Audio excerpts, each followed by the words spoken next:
গতকাল ওই নতুন তারকা মুখপাত্রর কথা শুনে ঠিক তারপরেই এক প্রাক্তন পুলিশ অফিসার, সম্ভবত তার নাম অনিল জানা, তিনি এমনভাবে ক্রুদ্ধ হয়ে প্রতিক্রিয়া জানালেন যে আমার বেদম হাসি পেয়ে গেল।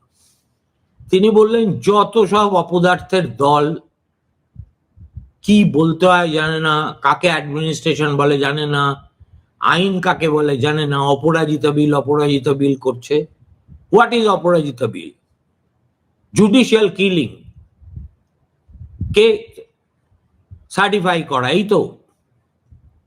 এখন মুশকিল হচ্ছে তৃণমূল কংগ্রেসের এইসব চোখা চোখা মুখপাত্ররা, যারা বাংলা ভাষাটা গড়গড় করে ভালোই বলেন, তারা ভাবেন পশ্চিমবঙ্গের মানুষগুলো তাদেরই মতো নিরেট, তাদের মস্তিষ্কে কিচ্ছু নেই।